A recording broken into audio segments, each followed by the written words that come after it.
dans cette cuve, il va y avoir des micro-organismes. Donc on va appeler ça un TCO, c'est un thé de compost oxygéné. Ça permet de venir multiplier des bactéries, des micro-organismes, bactéries, champignons, des nématodes, des protozoaires, qui sont compris dans un lombricompost. Donc ce lombricompost est fait à base de fumier de équin et bovin. Donc on va récupérer ce fumier d'équin et bovin qui est de base bio, donc biologique. Ces animaux sont nourris que à l'herbe, sans antibiotiques. On va récupérer ce fumier-là qu'on va faire lombricomposter. Donc le lombricompostage, en fait, on va insérer des vers de terre qui vont venir triturer le fumier pour à la fin nous rendre un compost qui est intégralement passé dans l'intestin des vers de terre. Et comme on sait presque tous que ce qui passe dans un intestin de vers de terre est rendu très assimilable par les plantes et tout ce qui s'ensuit. Donc en fait, on va prendre tous ces micro-organismes-là et on va les démultiplier. Donc la démultiplication se fait sur une cuve à peu près comme ça, où on va leur amener de l'air, donc de l'oxygène, de l'eau pour la multiplication et du sucre. Comme on sait qu'une bactérie, il lui faut de l'eau à une certaine température, de l'oxygène pour qu'elle se développe et du sucre pour qu'elle mange et pour qu'elle puisse se démultiplier. Du lombricompost qui est acheté chez un fournisseur qui lui est spécialiste du lombricompost car c'est assez minutieux à faire et très long. En fait, pour faire un lombricompost, il faut à peu près entre 8 et 1 an de trituration par les vers de terre. Dans un bâtiment avec une température idéale et de l'eau aussi pareil. Et en fait, tout ça est mélangé pendant 8 mois, quoi, en fait. Donc c'est un processus assez long. J'ai essayé avec aussi Jean-Charles Devilliers, on a essayé ensemble d'aller voir certains fournisseurs. Et on a vu que sur certains fournisseurs, il y avait quand même des différences. Donc il ne faut pas hésiter d'aller chez des fournisseurs que nous, on conseille. Donc Guano Diffusion en est un, entre autres. Et j'ai aussi Etersen, pour ceux qui sont sur l'ouest. C'est sur Angers, en fait, qui sont spécialisés sur ce lombricompost-là. D'abord, il faut remplir l'eau. Alors, si on utilise de l'eau du réseau, il faut la déchlorer. Donc, pour la déchlorer, il faut pas... En fait, il faut soit l'oxygéner, ou soit la laisser au repos pendant une douzaine d'heures. Car tout le monde sait, car on sait que le chlore tue les bactéries, quoi. Donc, il ne faut pas de chlore du tout. Donc, en fait, le mieux, ça serait de récupérer de l'eau de pluie, ou l'eau de pluie, et derrière, on l'incorpore dans une cuve, et il faut pouvoir garder la température de l'eau entre 18 et 22 degrés. Si on s'en va sur des températures plus élevées, on risque d'avoir des problèmes avec des pathogènes humains, quoi, en fait.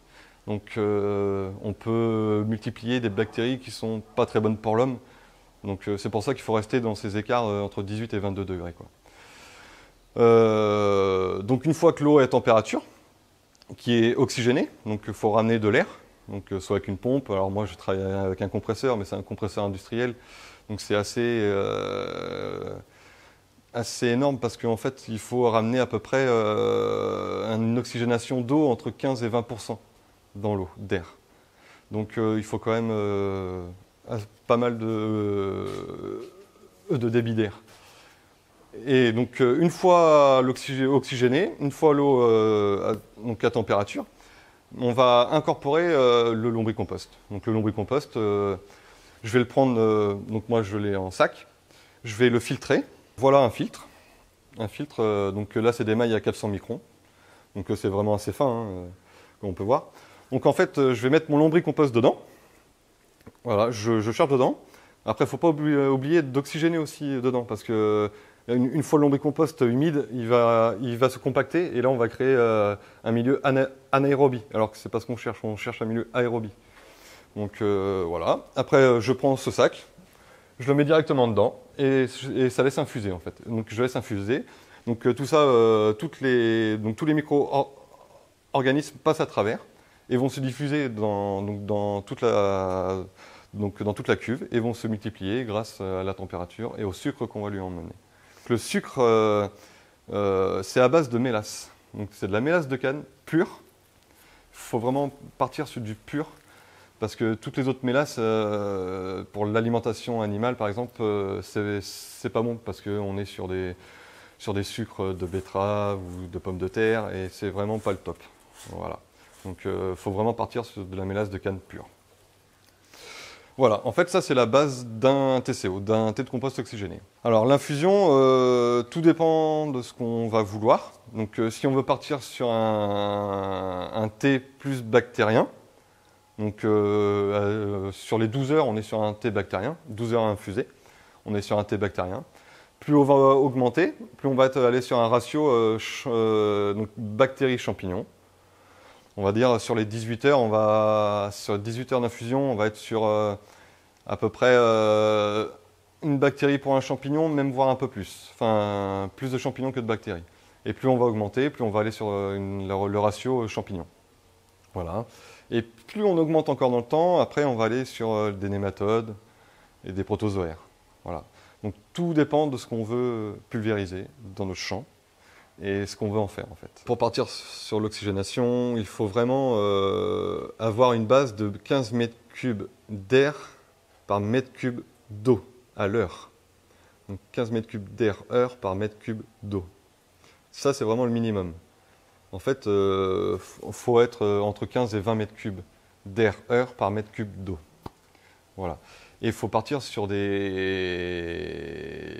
l'oxygénation vraiment fine. En fait, tout ce qui est bulles fines, comme on pourra voir tout à l'heure dans les cuves, va permettre une meilleure oxygénation sur toute la partie de la cuve et ne va pas casser les micro-organismes aussi. Parce qu'on sait qu'un micro-organisme, c'est très très fin et très très fragile. Donc voilà. Pour ce qui est de la mélasse, donc le sucre, pour donner à manger aux bactéries, pour qu'elles se démultiplient, il faut à peu près 1,5 litre ou 1,5 kg, parce que la mélasse pèse 1,3 tonnes au mètre cube. Donc soit on parle en litres, soit on parle en kilos. Mais moi je vais venir en litres. Moi je mets à peu près 1 litre, 1,5 litre de mélasse pour 1 mètre cube d'eau.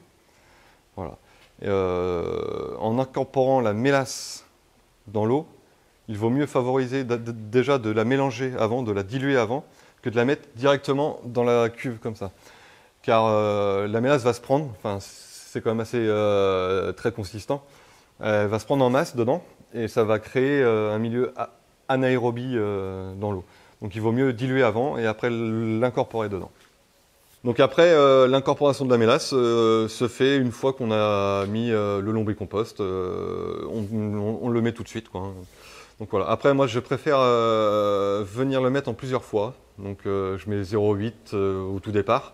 Et après, je reviens 5-6 heures après pour remettre encore 0,8. Voilà. Comme ça, il y a une meilleure assimilation des sucres, quoi.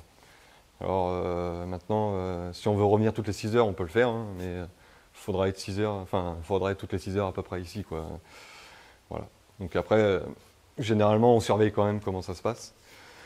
Pour ce qui est de la température de la cuve, donc moi j'ai acheté un tank à lait, un ancien tank à lait, où j'ai gardé le brassage qui aide vraiment à faire un brassage interne.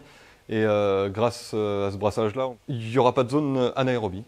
Et donc pour la chaleur, en fait, j'ai enlevé le circuit froid et j'ai mis un circuit d'eau chaude, donc avec un ballon d'eau chaude dedans, avec une pompe circulatrice. J'ai gardé la sonde de température qui est sur le bout.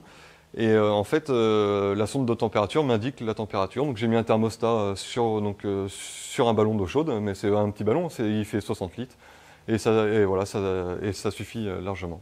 Donc en fait, j'ai ma température idéale tout le temps, quoi, grâce à mon thermostat. Généralement, je me cale à 19. Comme ça, au moins, je sais que ce que j'ai pu remarquer, c'est que dans cette cuve-là, donc avec une petite aération, on a tendance à ce que la température augmente un tout petit peu, je pense, du fait donc, du travail des micro-organismes en fait. Je pense que ça crée une petite chaleur et voilà. Après, c'est pas énorme, mais voilà. Pour moi, il vaut mieux pas dépasser les 22 degrés. Parce que si on dépasse les 22 degrés, on va proliférer des choses pas très bonnes pour l'homme. La formation a été vraiment sur le tas à vouloir essayer des choses. Et il y a un truc qui fonctionne très bien. C'est une fois qu'on a fait une cuve. Donc on peut le faire en test sur un petit seau de 20 litres. On peut faire un test, faire sa base en fait. Et quand on sait que ça va fonctionner, eh bien, on le met vraiment en grosse partie. Mais le test qu'on peut faire, c'est le test sur le cresson. En fait, le cresson réagit très très bien à toutes ces choses. Donc si c'est vraiment pas bon, ben, le cresson il va mourir tout de suite. Alors que si c'est bon, eh ben, il va rester en forme. Voilà. Et le test du cresson, il faut absolument l'essayer. Pour ceux qui veulent le faire, pour ceux qui veulent faire ça, il faut vraiment le faire en petite quantité avant et vraiment aller essayer sur une petite surface. Donc si vous n'avez pas de cresson, essayez sur vos cultures, mais vraiment sur des petites surfaces pour voir quels sont les effets. Et vous allez voir tout de suite. Donc il ne faut pas se lancer tout de suite sur des grosses parties.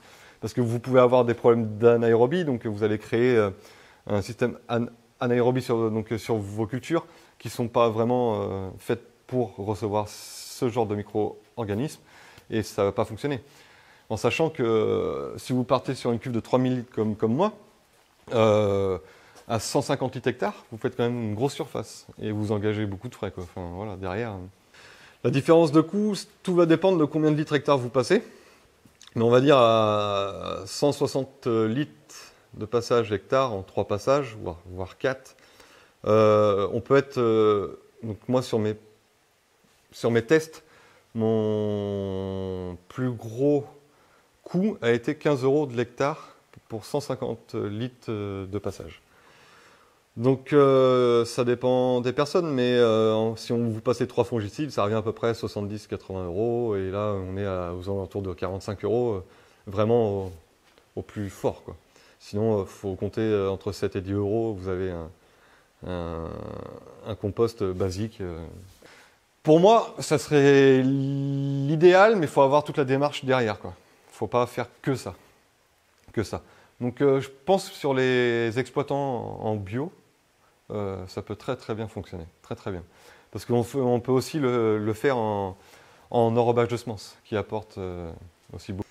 Bah alors, pour moi, l'heure idéale, c'est 5h30 du matin. C'est là où on va avoir la meilleure hygrométrie. Les températures, faudrait pas être en dessous de 10-12 degrés. Sinon, les micro-organismes, ils n'aiment pas le froid, hein. En fait, on travaille comme sur de la minéralisation. Pardon. Votre sol minéralise grâce à l'avenue de la chaleur. Donc, c'est là où tous les micro-organismes se mettent en route, quoi. Et pareil, l'hiver, s'il fait trop froid, voilà, ça ne travaille pas. Donc, à peu près 10-12 degrés, c'est très bien. Le vent, il faut éviter. Et la pression, en fait, les barres, en fait, si vous venez de mettre trop de barres, donc trop de pression, vous allez tuer les micro-organismes. Donc, je conseille de ne pas dépasser 1 bar 2 de pulvérisation au champ. Donc, c'est assez compliqué. Faut vraiment avoir les buses spéciales. Donc, après ça, on les trouve, hein. Voilà, les fournisseurs, hein, ils ont les buses, hein. Donc, moi, ce qui me permet, j'ai réussi là cette année. C'est avec des buses à aller jusqu'à 350 litres hectare en étant à 1 bar de pression et en roulant à 9 km/h. Donc, un petit peu de pluie, un petit peu avant, c'est pas très grave. Pendant, c'est pas très grave. Et après, je dirais, c'est comme tous les autres produits, hein. Enfin, si vous voulez vous passer et qu'il pleut derrière, vous allez tout rincer. Alors, ça ne sera pas perdu, ça ira au sol, mais ça ne fera pas la protection sur les plantes, quoi. Alors c'est pareil par rapport à les météos, ça m'est arrivé une fois, J'ai pas pu pulvériser parce qu'il y avait trop de vent. Donc en fait, je suis passé en trifilet et j'ai pu le mettre sur mes sols, quoi. Donc je ne l'ai pas mis en protection foliaire, mais je l'ai mis plus sur, sur mes sols, donc sur la vie de mon sol, quoi. Maintenant, je pulvérise à 300 litres hectare. Maintenant à peu près. Maintenant que j'ai 2 cuves, j'arrive à faire. Après, j'ai pas une grosse surface non plus, donc ça me permet de faire beaucoup. Donc là, cette année, je suis à 2 passages à 300 litres hectare à peu près, donc enfin 350, donc ça me fait 700 litres hectare. Ça commence déjà à faire. Niveau intervention derrière. Il faut que les agriculteurs aient le temps, prennent le soin de faire les choses bien, parce que c'est pas un bidon qu'on achète à la COP et qu'on verse dans le PUV. Enfin voilà, c'est quand même une grosse préparation avant, hein, donc assez soigneuse aussi, parce que tout ce qui est désinfection derrière, enfin voilà, faut vraiment être porté là-dessus, il faut vraiment avoir envie de le faire, quoi. Alors oui, ça peut se faire à toute échelle, hein, comme en maraîchage. Voilà, même maintenant, pour moi, le faire en maraîchage, ça serait simple, parce qu'il y a pas une grosse surface par rapport à ce que j'ai en équipement. Et après, sur des grosses échelles, enfin voilà, après voilà, chaque équipement est fait pour telle structure, hein, je veux dire. Il faut une personne dédiée à ça. Il faut une personne dédiée à ça. En fait, je parle par rapport à ça parce que tout ce qui est désinfection derrière. Parce que c'est très...